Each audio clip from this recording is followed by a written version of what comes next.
인문학자 바울이 보내는 편지 내용 중에 데살로니가 전서 후서를 쓴 이 당시 상황에 아테네를 거치면서 거기 있는 사람들하고 이제 토론하는 내용을 이제 살펴보고 있는데요. 이 데살로니전서에서 처음에 이제 밝혔듯이 우상을 버리고 하나님께로 돌아왔다. 이제 이런 내용하고 그의 아들이 하늘로부터 강림해서 온다. 이 예수의 역할이 장래의 노하심에서 우리를 건진다. 이런 내용이 되어 있어요. 그럼 이 장래의 노하심이라는 게 이제 뭐냐? 이게 그동안에 이제 기독교 역사 내에서도 굉장히 시끄러웠던 문제죠. 소위 말하는 이제 종말이 온다. 우리가 이해하고 있는 뭐 태양이 이제 언젠가는 끝난다. 그 다음에 지구도 언젠가는 끝나게 된다. 물론 바이블에는 이제 그런 내용도 나옵니다. 우주와 모든 이런 만물이 그냥 원소 상태로 다 이제 돌아가 버리는, 다 녹아버리는 그런 설명이 소개되어 있습니다만, 여기서 말하는 이 장래의 노하심이라는 이 심판의 개념은 사람들은 한 번은 예수 그리스도라는 그 심판장이죠. 재판장 앞에 서가지고 자기가 살아온 행적, 자기가 살아온 행위에 대해서 한 번은 심판을 받아야 되는, 그게 이제 바이블에 소개가 되어 있습니다. 그런데 그런 한 번은 그런 일이 있다라는 이제 내용에 대해서 많은 사람들이 이거를 좀 곡해 내지는 그걸 해가지고 지금 마치 종말이 온 듯한 이제 그렇게 설명하는 사람도 역사적으로 많았고, 그 다음에 코로나가 되니까 이게 바이블을 보니까 마지막 때가 되면 뭐 온역이 있다던데 이게 바로 그게 아닌가, 이제 그런 섣부른 판단을 해가지고 그런 소개한 영상도 유튜브에 꽤나 있습니다. 그런데 바울이 소개하고 있는 이 내용은 그런 내용하고 좀 달라요. 이 데살로니가 지역 사람들이 좀 바울과 같은 성격이 있었나 봐요. 왜냐하면 바울도 예수를 따르는 사람들 죽이러 다니고 핍박하고 그랬기 때문에 그랬는데, 이 데살로니가 사람들도 굉장히 그런 좀 열심 내지는 과격한 성격이 있어가지고 거기에 있는 그 예수 믿는 사람들을 이제 핍박하다 못해서 바울이 다른 지역에 가니까 베레아까지 쫓아가가지고 거기서도 이제 소동을 일으키는 이제 그런 장면이 나오거든요. 그래서 뭐 핍박이라고 하면 뭐 거창한 내용도 있지만 이게 시끄럽게 소동을 일으키는 것 자체가 방해가 되는 겁니다. 왜냐하면은 그렇게 되면 아무래도 차분하게 이제 성경 얘기를 듣는다든지 하나님의 생각한다든지 그런 걸 못하게 하기 때문에 그거 자체가 이제 방해가 되는 거죠. 근데 그게 이제 굉장히 좀 심해지니까 사도 바울이 지금은 그런 환란이 주의 날이라는 그런 환란과 다르다 설명을 데살로니가 있을 때 했었어요. 이 데살로니전서 후서 편지는 데살로니가 쓴 게 아니죠. 데살로니가에 있는 사람들한테 바울이 이 고린도 지방까지 가서 거기서 이제 쓴 편지인데, 데살로니가 있을 때 미리 설명을 했어요. 장차 좀 어려울 거다.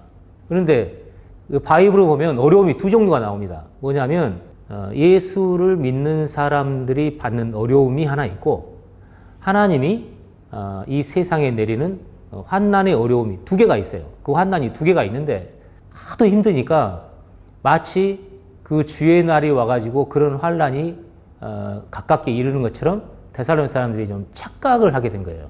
그래서 시기에 대한 그런 부분에 대해서 좀 혼돈이 생겼기 때문에 바울이 이제 정리를 해줍니다. 1차적으로 마지막 심판이라고 하는, 보통 최후의 심판이라고 표현하죠. 모든 사람이 하나님 앞에, 예수 그리스도 앞에 서가지고 자기 행위에 대해서 판단을 받는 것.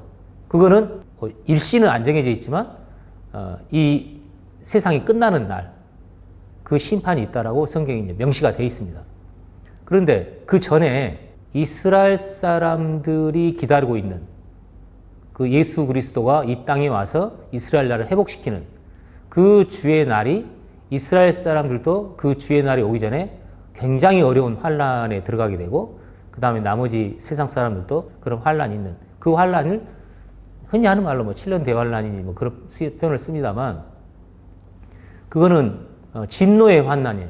그리고 그 마지막이 예수 그리스도가 임해가지고 그 세상을 다 정리하고 심판을 하는 그 심판이 또 있어요. 그래서 두 번의 심판, 노아심이 있습니다.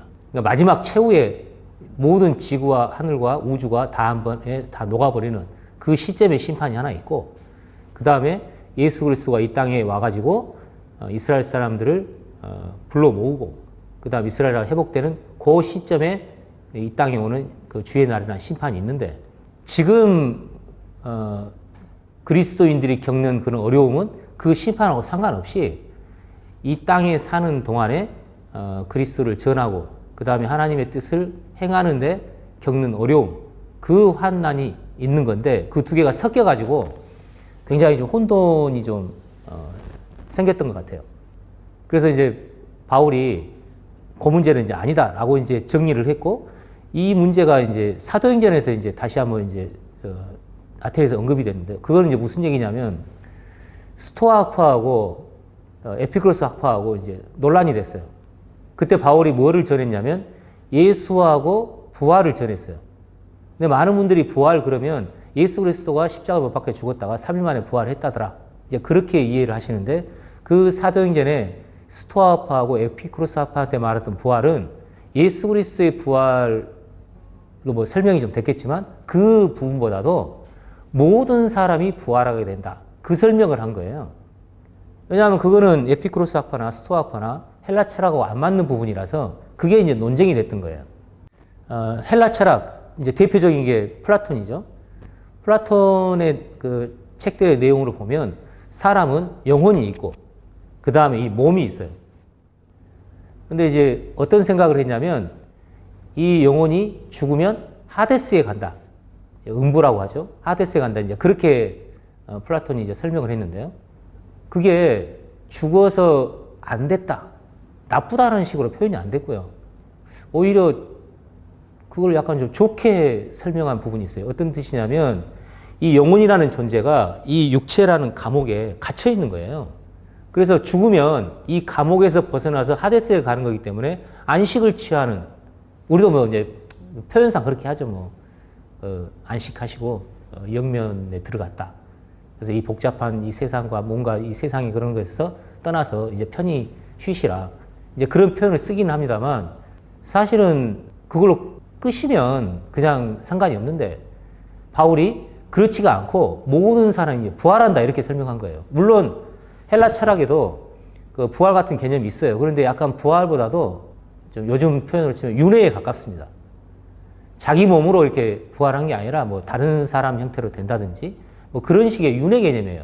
그거 좋은 게 아니죠. 그런데 바울이 그 스토아 학파하고 에피크로스 학파 이거 철학자들한테 설명한 게 예수와 부활, 모든 사람이 부활을 한다. 왜 바울이 그 설명을 했냐면 예수 그리스도가 심판을 하기 위해서는 몸으로 행동한 행위에 대해서 심판을 하는 거기 때문에 몸이 부활을 해야 돼요. 영혼 상태로는 심판이 되질 않기 때문에. 왜냐하면 몸으로 행한 행위에 대해서 심판을 하는 거기 때문에 모든 사람이 어떤 정해진 날에 다 부활을 한다, 그 설명을 하니까 처음 듣는 얘기잖아요.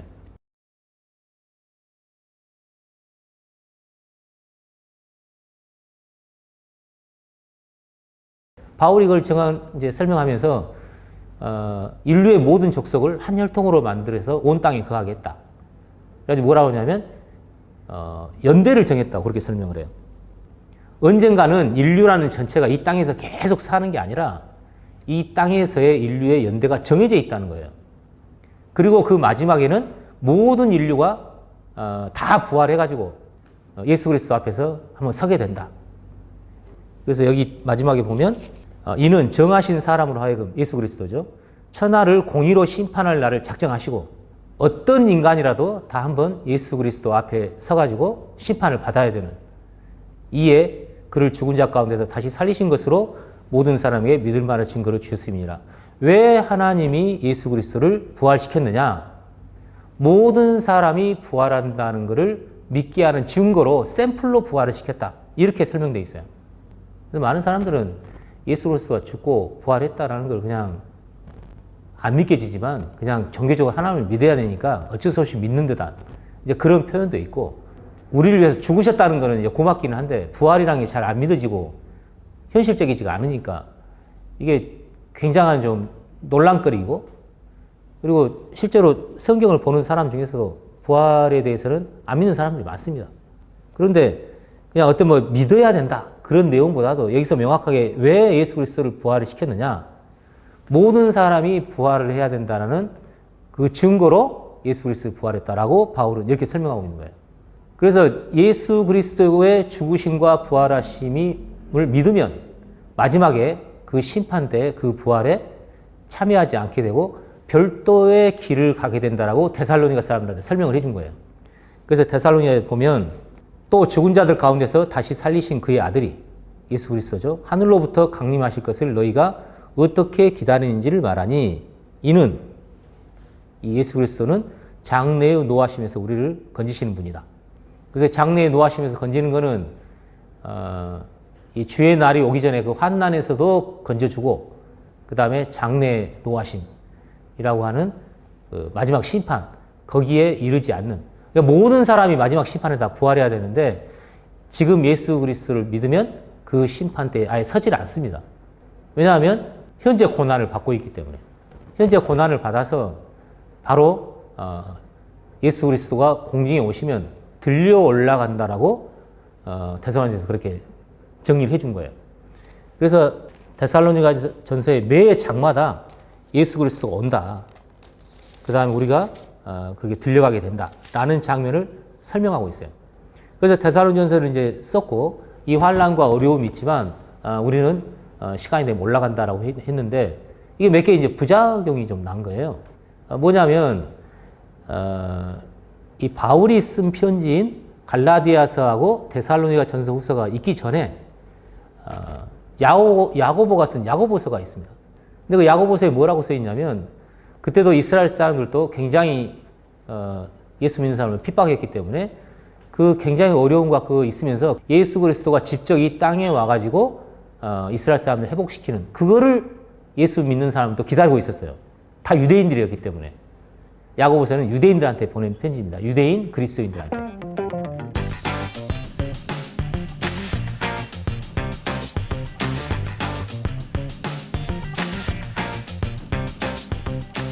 그런데 바울이 그게 아니고 우리는 그 주의 날에 가지 않고 언젠가 다 올라가 버린다고 설명했음에도 불구하고 너무 어려우니까 야고보서에 있는 내용이 훨씬 더 설득력이 있었던 거예요. 그래서 주의 날에 이제 바로 이제 임박한 듯한, 그 다음에 가까이 왔다. 이제 그렇게 해서 이제 혼돈이 이제 돼 있었고, 뭐 지금까지 여러 사건이 있었습니다만, 그런 일이 되면 어떻게 되느냐? 뭐 올라갈 건데. 그 다음에 또 주의 날이 가깝다는데 현실 도피적인 생각을 하게 되죠. 저도 생각해 보면 좀 우스운 얘기는 한데요. 대학교에 이제 의대는 시험이 많잖아요. 게다가 또 분량이 뭐 적으면 모르겠는데 엄청나게 많아서 아무리 막 이제 벼락 공부가 안 통해요. 이제 시험을 얼마 안 남았고 이제 짧고 하면은 이제 전쟁이 안 나나. 전쟁 나면 시험 안 볼 텐데. 이제 그런 생각을 그냥 해보는 거예요. 그래서 이게 마치 세상이 끝날 것처럼 주의 날이 가깝다고 하면 그냥 이 현실 상황을 좀 도외시하거나 피하고 싶거나 하면 좀 게을러지게 되죠. 그런 일이 실제로 일어난 거예요. 그래서 순서를 정해줬죠. 주의 날은 그냥 오는 게 아니다. 반드시 적그리스도가 먼저 나타나가지고 그 적그리스도가 성전에 들어가서 자기 하나님이라고 선포를 하고, 또 유대인 중에 상당수가 얼마나 많은 사람인지는 알 수 없지만 꽤 많은 사람들이 하나님을 버리고 그 적그리스도를 섬기게 돼요. 그래서 그 배교하는 일이 있고, 그 다음에 예수 그리스도가 이 땅에 와서 그 적그리스도를 패하게 되는, 심판하게 되는 그 일이 있기 때문에 그냥 오지 않는다. 적그리스도가 나타나야 된다. 근데 더 중요한 거는 그 적그리스도 앞에 막는 자가 있다라고 그렇게 설명을 해요. 형제들아, 우리가 너희에게 구하는 것은 우리 주 예수 그리스도의 강림하심과 우리가 그 앞에 모임에 관하여, 예수 그리스도가 오시게 되고 우리가 다 그 앞에 모이게 된다. 영으로나 또는 말로나 또는 우리에게 받았다 하는 편지로나 주의 날이 이르렀다고 해서 쉽게 마음이 흔들리거나 두려워하거나 하지 말아야 한다는 것이라.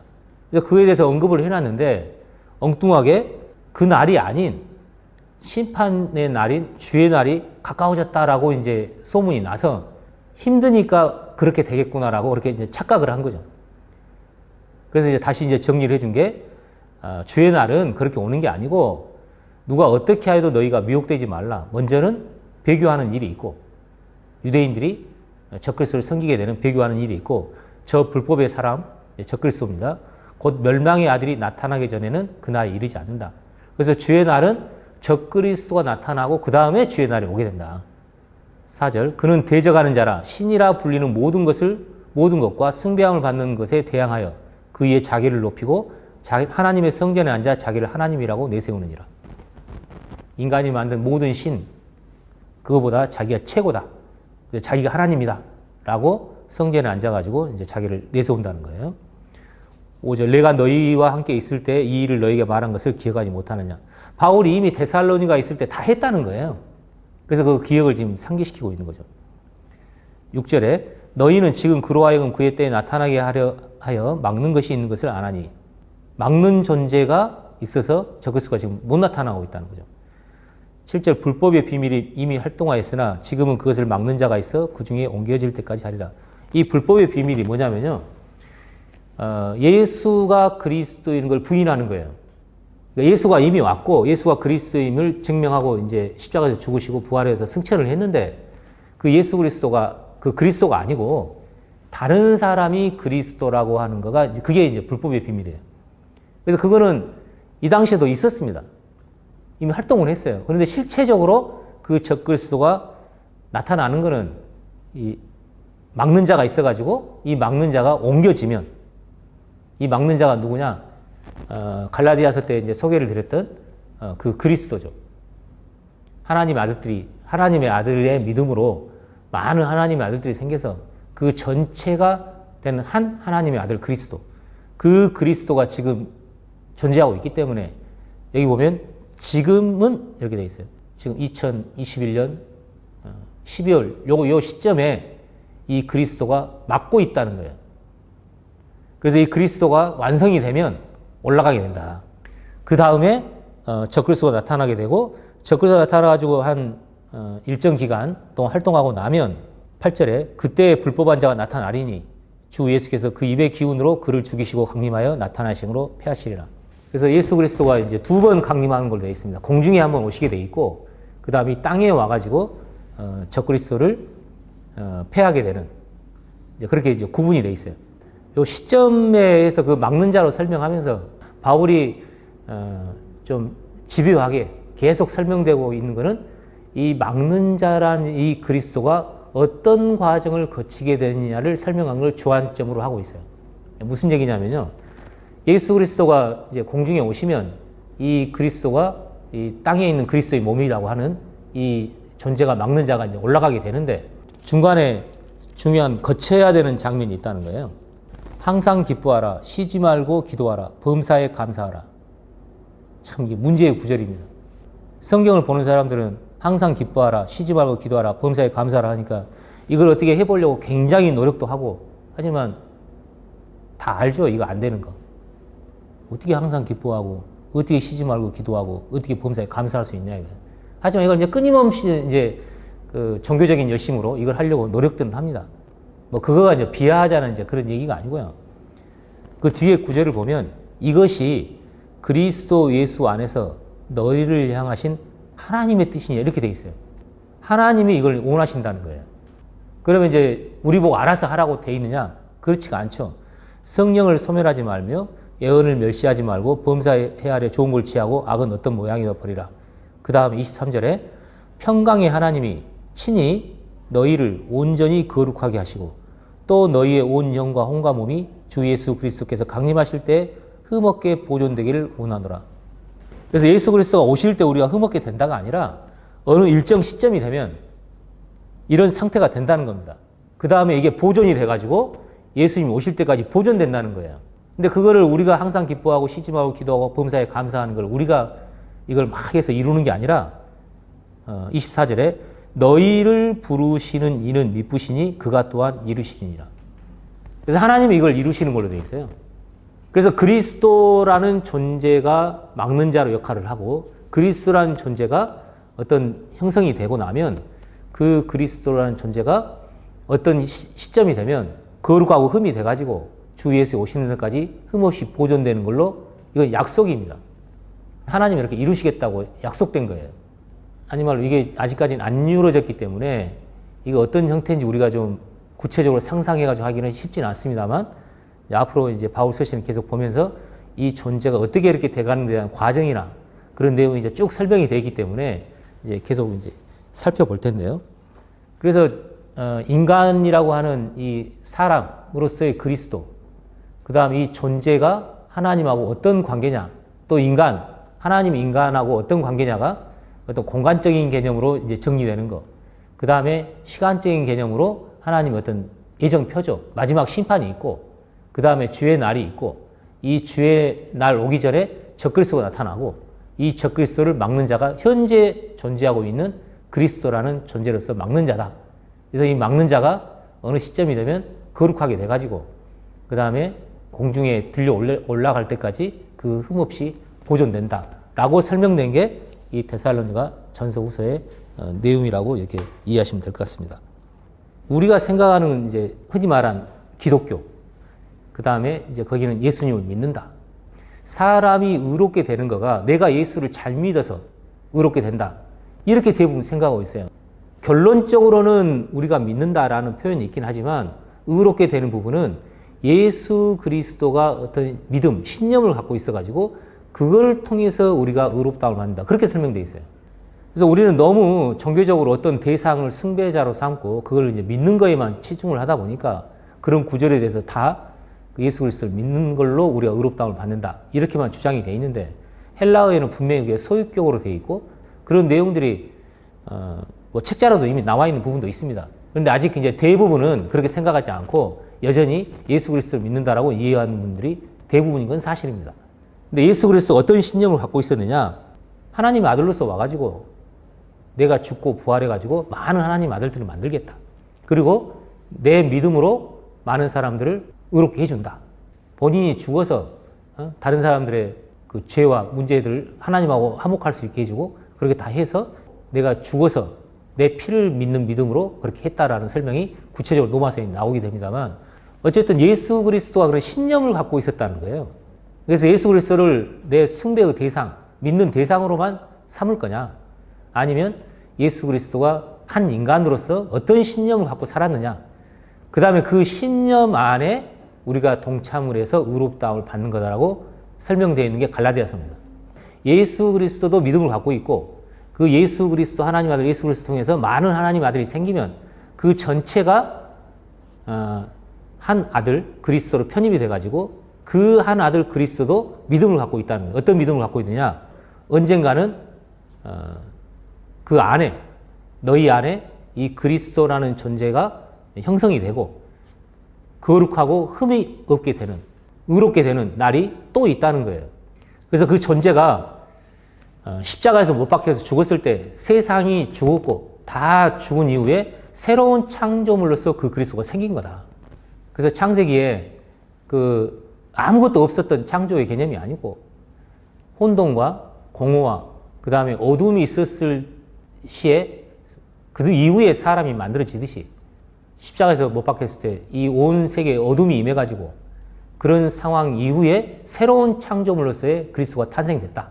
이렇게 설명되고 있고 그 그리스도는 처음에 이스라엘이라고 하는 여자에서 낳기 때문에 이스라엘에서 시작됐다라고 설명된 게 갈라디아서 설명이어서 거기에는 율법이나 뭐 잘 지키고 뭐 할례니 무할례니 그다음에 뭐 헬라인이 유대인이 종교적인 거 인종적인 거 남녀 성별 문제 그런 게 의미가 없다는 거예요.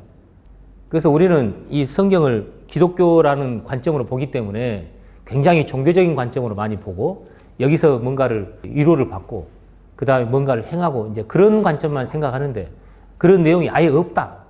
그건 아닙니다. 그래서 예수 그리스도를 믿는 대상으로도 설명이 되어 있지 하지만 더 중요한 것은 한 인간으로서의 예수 그리스도가 갖고 있는 신념. 그 다음에 그 예수 그리스도를 통해서 많은 하나님의 아들이 생겨서 전체가 하나님 아들 그리스도라는 그 사람이 어떤 신념을 갖고 있느냐. 그 다음에 앞으로 어떻게 살아가게 되고 어떤 존재냐. 그 설명이 훨씬 더 중요하게 다루어지고 있고 바울이 그 보낸 편지에 굉장히 중요한 부분으로 설명되고 있다는 거예요. 핵심 내용이죠. 성경을 우리가 좀 기독교 경전으로 본다기보다도 인문학자 바울이라는 입장으로 이 사람의 관점으로 보는 게 필요한 것 같고요. 우리가 계속 그 그리스도라는 존재, 그런 여러 존재가 모인, 여러 사람들이 모인 그 한 인간 그리스도에 대한 그런 내용이 데살로니가서 이후에 이제 고린도전서나 내용에도 계속 소개될 거기 때문에요. 각각의 설명하고자 하는 관점이라는 게 굉장히 이제 또 다를 겁니다. 그래서 다음 고린도전서에 그런 내용을 좀 더 살펴보도록 하겠습니다.